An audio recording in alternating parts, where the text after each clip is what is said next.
All right. It's going to be a review for the 2016 Mike Flanagan movie, Hush, which I just watched. And yeah, I really did enjoy this movie. Um, I definitely recommend it. If you're a horror fan, if you're a Mike Flanagan fan, Mike Flanagan, very busy guy. He's apparently gonna remake of Carrie, which is like, really? Do we need another remake of Carrie? I mean, they remade it years ago, um, with Chloe Grace Moretz, I think, and it's not like the worst movie ever. It's just, why just watch the original? It still holds up, I think. It's Brian De Palma. You're not really gonna top him, but he's also doing a pseudo sequel to The Exorcist Believer, which is one of the worst. The Exorcist Believer is one of the worst movies ever made. So can't be much worse than that. But I liked Mike Flanagan's sequel to The Shining, even though it's not Stanley Kubrick at all. But I did like it. It felt like a nice combination of the book and the movie. So Kubrick's movie. So he's a talented guy. Um, I'm interested in what he does, but Hush, I heard this movie was pretty good, and it's an interesting concept because she's deaf and serial killer attacks her house, kills her friend. This happens like right away, so it's not really a spoiler. And it's an interesting. It's different because she's deaf, and it kind of puts a twist on the movie. She's deaf and mute. The film contains less than 15 minutes of dialogue, meaning more than 70 minutes occur without a single word spoken. So if that interests you, I'd recommend it. This is going to be now, I'm going to get into spoilers, but I would recommend the movie, especially if you're a horror fan, Mike Flanagan fan. So yeah. The director didn't want the film to be pure silence, so he added various ambient sounds such as ultrasound music, an ultrasound machine. It's filmed in 18 days. Wow, that's pretty quick.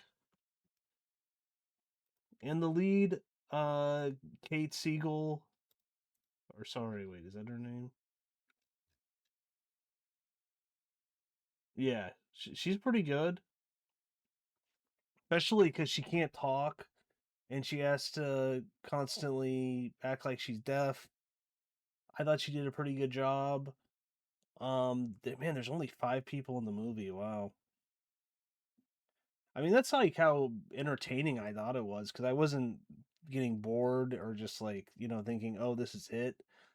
Um, the main killer, I liked his mask, but then shortly after that, he takes off the mask because she basically writes, I haven't seen your face. I won't say anything. You can just leave, because all of her doors are locked. And but he doesn't leave, and he just takes the mask off to kind of be like, no, like, I don't care, like, this is like, we're gonna tango. Michael Trucco as the boyfriend who shows up. Well, it's Kate Siegel's friend. He's dating Samantha Sloyan. Sorry. Or is it Emma Graves? I think it's Emma Graves. And she gets killed very early on. The guy is hunting with a crossbow and he has a knife. Makes it a little different, but kind of like, wouldn't you like have a handgun as like a backup, you know? Because a crossbow, I mean, it's cool. It looks cool. It's different, but it's kind of like, I don't know. They take forever to reload, and but makes it a little different. He tries to get into the house. She locks all the doors, but it's pretty easy to get in because like a lot of the doors are glass. Although the end he's trying to get in and it kind of seems like are these like it's he just keeps hitting it with like a crowbar and it's like wow that's some thick glass. So it's I guess tempered glass or something. It's pretty strong, but still could pretty easily get in. And he's kind of just messing with her the whole time. I'm kind of like, why don't you just go in there? But I guess he's enjoying himself. She's gonna call 911 through her phone, through her computer. She's like an author. She's typing. She's like writing a book. She doesn't have an end to her book. This movie gives her an end to her book, I think. And then he cuts the power, cuts that cuts the internet. He actually gets into her house in the very beginning and she doesn't see him and he steals her cell phone. So yeah, it's an interesting little movie. I did like it. Um I think the Shining sequel's better, but I definitely recommend it to any horror fans. And especially it's filmed in 18 days. That's less than a month. That's so quick. It's like one location. Oh, okay. So Mike Flanagan did Oculus. That was okay. I'm looking at his IMDb.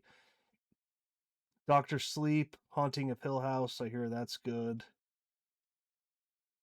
Is that House on Haunted Hill related? I like House on Haunted Hill. I'm not sure. I don't think so. Ouija, Origin of Evil. I haven't seen that. Oculus, I've seen that. That was all right. Life of Chuck. I don't know what that is. Tom Hiddleston. Okay.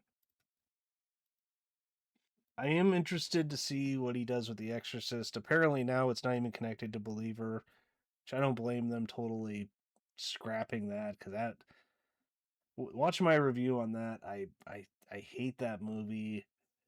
That movie's like postmodern Exorcist, and it just ruins it. It's like either embrace what The Exorcist is or don't. Just don't even make it. Like don't even make it with your hippy dippy weird thing where basically all these religions hold hands and through the power of I think they even say through the power of community they're going to exorcise the demon.